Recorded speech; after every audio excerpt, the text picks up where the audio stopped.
Welcome back to part 2, my friends. We are doing quite well in this, aren't we? All I have to do now is just, let's start this lovely ocean here. I'll keep it nice and simple for you. Let's take, again, my large brush, and I'm going to go nice and rich and colourful with the ocean in this, alright? So I'm going to start by taking some titanium white, a little thinners, just to thin it out slightly. And then I'm going to get some phaylo blue and some magenta. So I'm going for a rich, dark blue, but it's a warm blue. The magenta will just warm it ever so slightly, but a very rich, powerful kind of a blue. Okay, let's try this and have a look. It's really very, very rich. That's even too light. I need a bit more phaylo blue and a bit more magenta. I'm keeping this lovely and warm now with the magenta. Nice and rich and dark. And look, a touch of black even as well. Let's go crazy now and let's get this really dark. So, how is this? Nice and dark. Look at that. Now, a bit more blue. And again, magenta. I keep picking up magenta because the magenta is very important in this mix. That's what will give you this beautiful colour. Now I'm just going to go across underneath those, just cut across underneath that land off in the distance. And it's the same principle for pretty much any seascape that you're going to do. The way I'm painting this, okay? It's pretty much the very same principle. Now, as it comes over, I'm going to take some white. I'm just going to pop some white in here and there, look, just to show the impression of the reflection from those rocks. Okay, just kind of popping in. And we also have reflections from some of the clouds as well. So I'll just take a little touch of white and I'll pop a little white in here and there, look. Just very gently touching it with the brush, very, very gently. Now I come down to the sand area, okay. Now I'm leaving this, we have some lovely turquoise in here as well now, don't we? Now, already that's looking pretty nice, isn't it? Let's start getting some turquoise. A touch of cadmium yellow in with that blue and a little white, okay? You can go as rich as you like with this. I would be careful, I wouldn't go too rich. So I want to just keep it soft for now and then add maybe a little bit darker if I need. So I'm just going to cut across here with some nice turquoisey, bluey green colour, okay? And again, just in underneath there. Now, as it comes in, you can see it gets quite dark, doesn't it? So a touch of black perhaps, and a touch more blue. And just come along very gently, swinging the brush from left to right, just in there. Now I just need to get more blue on my palette. But look, we're getting there. This is a slow process now. I'm going to take my time. I want to get the colouring just right and the balance in this just right. So I'll take more phaylo blue, more magenta, and a little touch of black. Tiny touch of black now in this. I just want to get nice and dark in up here, look. Nice, and do you see the way that's nice and dark up there? It gives a lovely impact, doesn't it? And just come across a little bit more. Just come across and dampen that white down just slightly. If you think it's a bit bright, just touch a bit of colour over it if you like. Now I'm taking some blue and some white. I want to get this kind of luminous, rich blue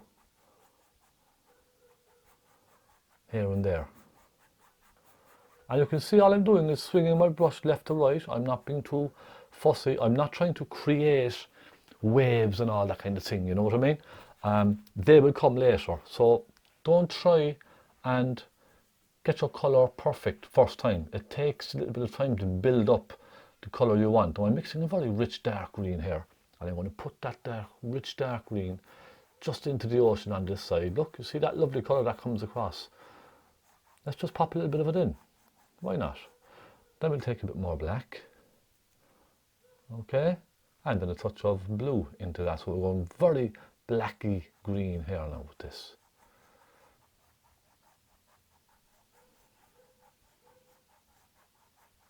again, take your time. This is something that you have to build up. Now I'll just clean my brush very quickly. Just dip it in your tissue, give it a rub on, or dip it in your turpentine, give it a good rub on some tissue, and let's go into some rich phthalo blue. Go right in, pick up a bit of rich phthalo blue now. I just want to really give this a punch. A little bit of a punch up here with some rich blue. Look at that, that's better now, I like that. Nice rich colour. And soften it again, left to right, soften it across. So you can see we're just kind of adding colours on each side. Now, already, I think that's absolutely fine. I don't need to do any more to that. It's fine. I'll clean my brush and get ready for this lovely sand that we have. I'm just making sure all the blue has gone off of my brush, because if there's any blue whatsoever left on your brush, it's going to go muddy colour. So I'm being very, very, very careful with this. Naples yellow. So Naples yellow and little burnt umber. That should do for a nice sand colour. Now my microphone did lose power just there a couple of minutes ago, so unfortunately I have to try and do a voiceover for this. I hope you don't mind, but I suppose, look, I can still see what I'm doing on camera and I can still explain to you what I'm doing. But anyway, flicking left to right, let's just fill in all this nice sandy area. Now I know the sand on the photograph is a little bit on the bright side. I could paint it very, very bright, but I want to try and tie this colour into the rest of the painting, if you know what I mean. I don't want to go too bright, so I'm just going to tone the colour down ever so slightly, just on the sand. So I will come across the rest of this with some Naples yellow, and I might just add a little bit of white here and there later on, but my main focus right now is getting the canvas covered with any kind of a sandy colour. Anything will do. Even burnt umber with white will do just fine as well. So let's just cover the canvas all the way across, get that white filled in, and we can then add some lights and some darks as we need. So I do like to kind of, you know, put in a base coat like this and just work different colours on top of that. That's what I generally tend to do when painting any scene. So look, I'm just softening that across, soften right across all the way. So I want to just start adding a few darker shades into this, okay? Just one or two. I don't want to go crazy with this. You can use a palette knife as well if you like. But you see just along that water line, there's a slightly darker colour. You see that on the photograph. If you look at the photograph carefully, you can see a darker line. So I'm thinking a bit of burnt umber, a touch of black and some Naples yellow. Now you could add a bit of white as well, but that will give you a nice soft kind of a browny grey colour, a very earthy kind of a brown. So I'm just going to pop that across where the water meets the sand. Just kind of flick your brush very lightly, side to side, just along the water, and I'm kind of softening that colour then back into the sand again. You see what I mean? Now this is the lovely thing about oils, because you can soften colours together absolutely beautifully, and it gives you that very soft colour. And this is very difficult to do with acrylics, because acrylics do dry very, very fast. So just soften that across, soften it into your sand. Now you can go a little bit darker if you like. But I will be adding a touch of a few waves here and there later on. So let's let's just try and darken that ever so slightly. Now it's amazing, isn't it, how quickly a painting can take shape just by adding a few patches of colour here and there on the canvas. It's so amazing how quickly a painting can just appear on a canvas, isn't it? Now let's take a little bit of Naples yellow with white, and I'll start brightening the sand here and there, you see, just flicking that colour through. It's really only just to add different tones throughout the sand. I suppose just really to make it a little more interesting to the eye, but you can just leave it as it is. You could just put a sand colour right across there and leave it if you're not confident about adding more colour on top. It's a kind of trial and error, a lot of this. You know, you try something, sometimes it doesn't work, so then you have to go back over it. But I just think a little bit of that lighter colour through here and there. You see how that just kind of adds a little something to the sand. Now I am brightening it over on the left hand side just to make that sea stand out a little bit more, just on the left. But I'm quite happy with this now so far. Take a touch of black in with that burnt umber again, and again just that darker shade, that grey brown. Let's just pop a little bit of that in here and there to suggest a little bit of detail. It's really just a suggestion, that's all. When I'm painting something like this, I try not to focus on detail. So when I'm painting, I'm not thinking to myself it's detail, it's something detailed. It's just quite literally a few marks on the canvas just to suggest a little bit of stuff going on in the scene. Do you know what I mean? You know, a couple of little marks here and there can make a big difference, and it can give the impression of detail. So yeah, that's the way I paint. Just try and keep it simple. Now I'm taking phthalo blue with some magenta and a little black. I just want to darken the water here and there. I think it's just popping a few waves in. So with a flat brush, I'm simply just kind of flicking my brush, giving a little bit of a wiggle here and there. You see that? And softening the edges into the water. Just suggest a few small waves breaking here and there, just coming to the beach. Now, on the photograph, you can't really see anything breaking. It's just almost flat. There is a suggestion of one or two. You see that just by the sand where it meets the water. There is a suggestion of one or two, but I will add a few extra just to lift up the painting a little bit, a tiny bit, and you know, suggesting a few waves. So any dark colour, a bit of dark blue or something like that will do absolutely fine. And I will then probably add a touch of white here and there, just to give it a bit of a kick, suggesting little waves breaking, that's all. Now you can see how delicate I'm being with that brush, just very lightly touching the brush across the top of that dark line. Very lightly, just giving it a little small little flick with the edge of the brush, just here and there. Just like that, you see? And that will immediately lift up your painting, and it just adds an extra level of detail for someone to look at. Otherwise, I find if I don't do something like this, the painting may look quite bland when it's finished and almost empty.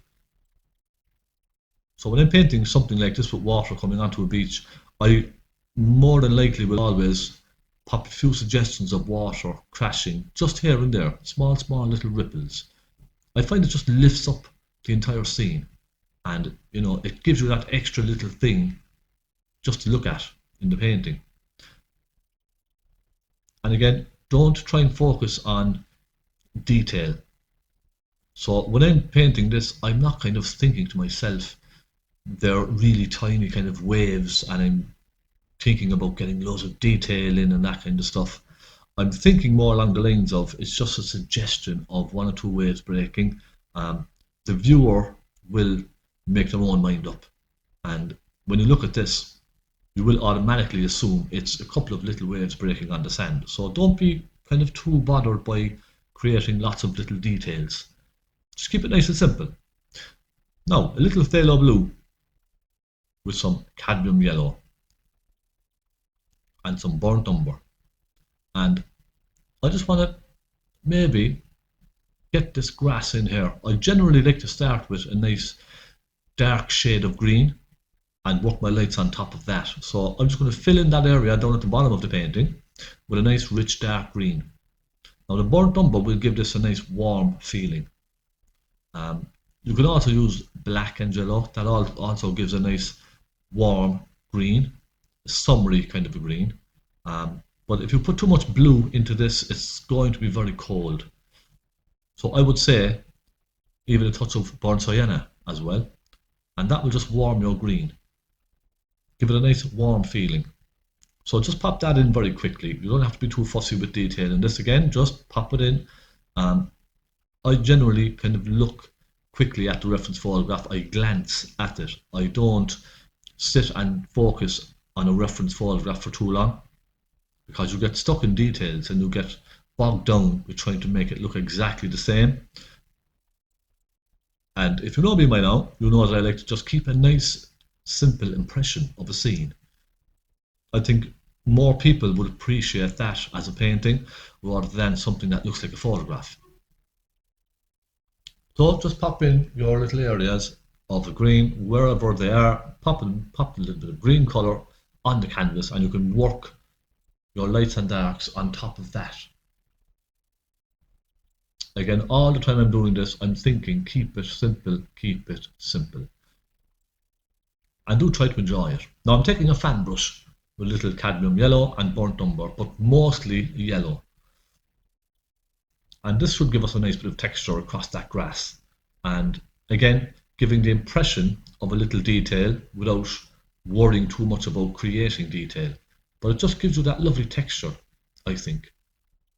Just dab it around, dab, dab, dab, dab, dab. Try not to focus too much on this. Just take your colour and just start dabbing randomly. And that will give you a nice rough texture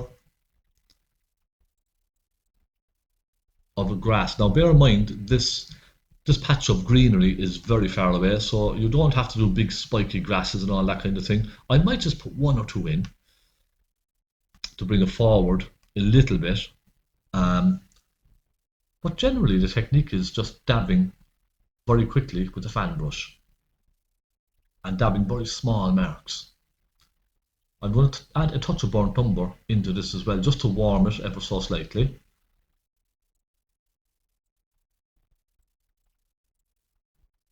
And just remember to keep it simple. Just keep it simple, have a bit of fun with this. So keep dabbing, filling that up. And I generally finish off with much thicker paint as well. And I'm just popping a few hints of grass just here and there. Look, just a few, just to rough up the edge of that, because I don't want a sharp line going across. I want some bits of grasses coming up in front of the sand as well. And what that does is it just pushes the sand right back, and it brings the grass slightly forward, so you're creating even more distance in your painting. Now I'm going to suggest a few rocks.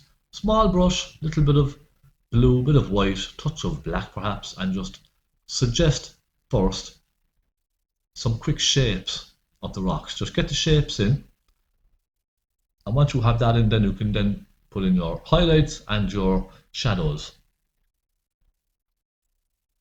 And when I'm doing this, I'm hardly looking at the reference photograph too much.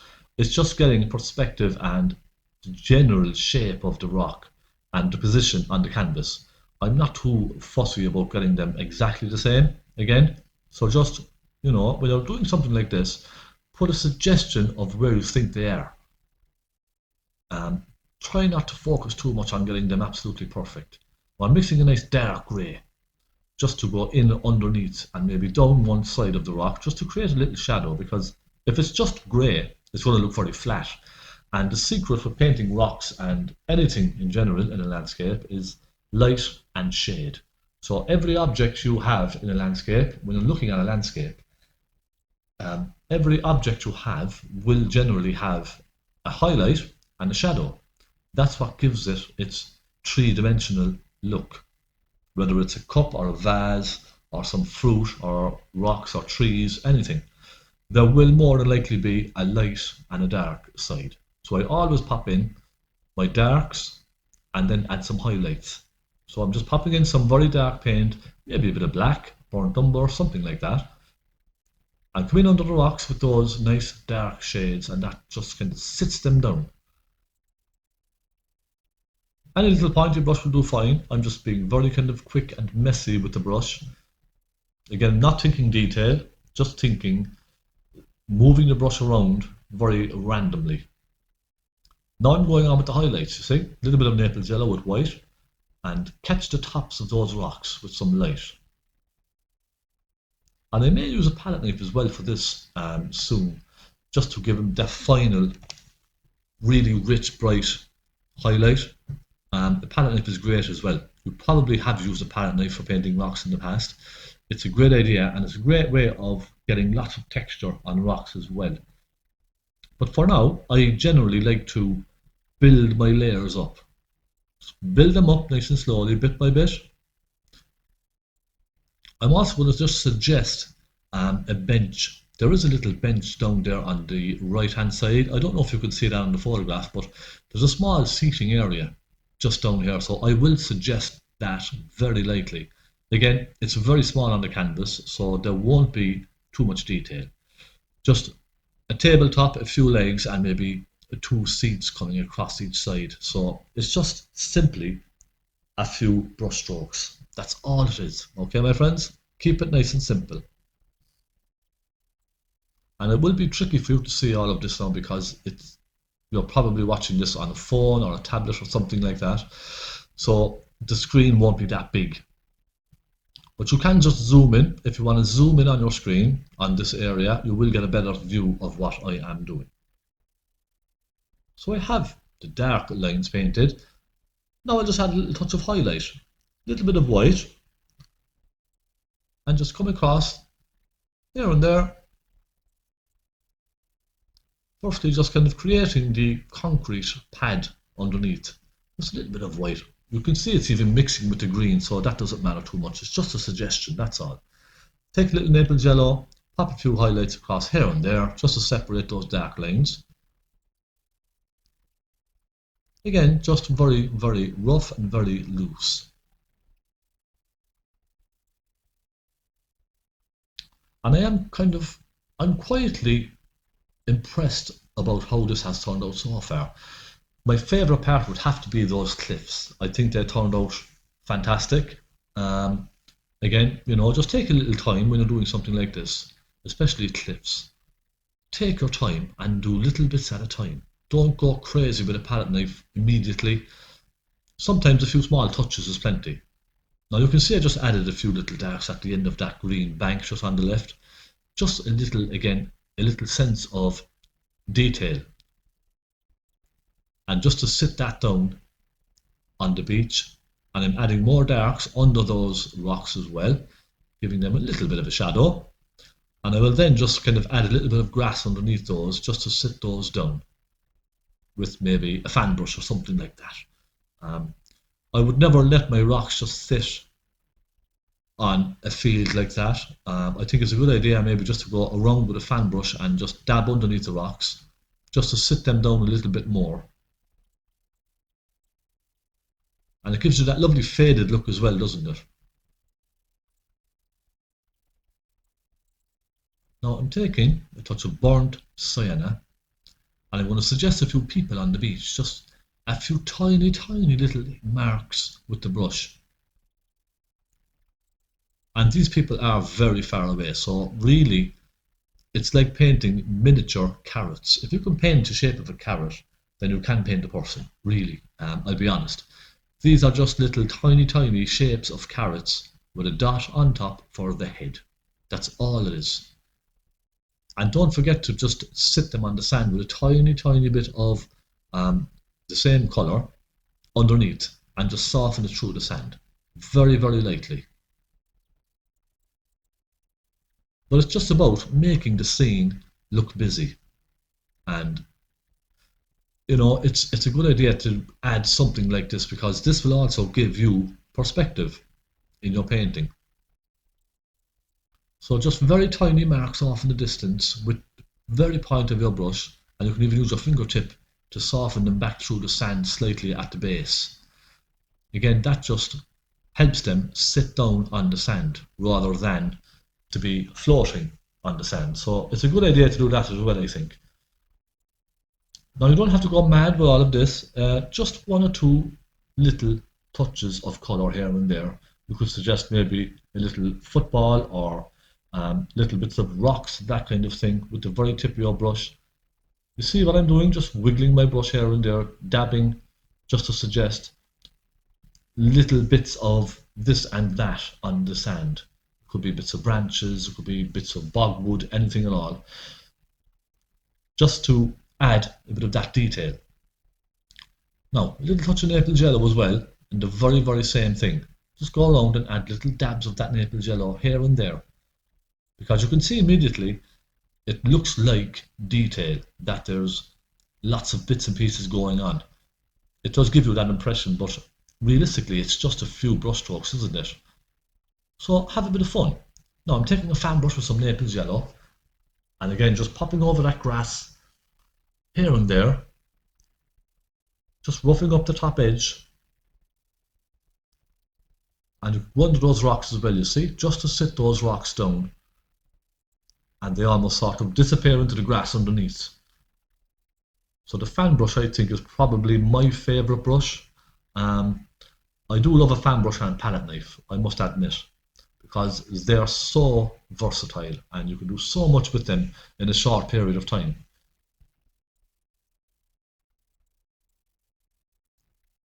So this is coming together quite nice. I'm quite happy with this now. Okay, so look, let's just take little dots of white and add small tiny highlights here and there, and I might add a few little seagulls into the painting. Let's get a little stick. Now a seagull simply is like a wobbly V, or a W, an upside down W. So just go up and down, and make them in different directions as well, just to give them some extra movement, as if they're being blown by the wind. So you can come down to the left hand side with one as well. I think that's enough. I don't want to overdo this. Now a tiny touch of black on the very tips of those wings, a little flick with the black, just the tiniest flick off of the edges of the wings, look, just like that. That gives you the shadow on the tip of the wings, little bits of black that seagulls have, and a few little dots right in the middle for the legs.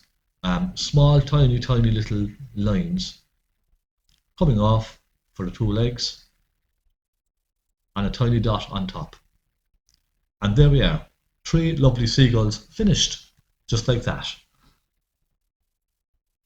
And I think that's a nice scene. It sets it off quite nicely, doesn't it? I have to say I'm quite pleased with this. Look, you can go around and just add a few more little bits and pieces. A couple of highlights here and there perhaps. You know, you don't have to be too particular with all of this. Just a few little highlights.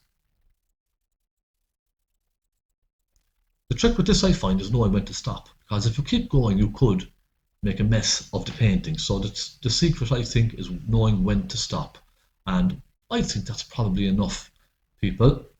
Let's grab a palette knife, my friends. Naples yellow with some white, and again, as I was saying earlier, the tops of those rocks, look, just dab a hint of colour. And a nice rich highlight again on the tops of those rocks. And that palette knife will give you some beautiful texture. I love the way the palette knife makes the paint stand proud of the canvas. It stands up off of the canvas, so that gives you a very realistic textured feeling. And I just love that about the palette knife, especially for rocks. And if you're not confident with the palette knife, you can just use a pointy knife for this as well. Okay? Don't stress out with this kind of painting. Just, it's supposed to be enjoyment. It's supposed to be fun. So look, I'm pretty happy with that. What I will say is thank you so much for watching. I do hope you've enjoyed watching this, and let me just do a quick zoom in for you there so you can see this beautiful painting finished, and I thank you so much. I will be back next week with another tutorial, my friends. I appreciate your time. God bless, and again, keep it simple and have some fun. Alright, I will see you very soon, and you can just see those little details there, just tiny marks with the brush. My friends, God bless and take care. Happy painting.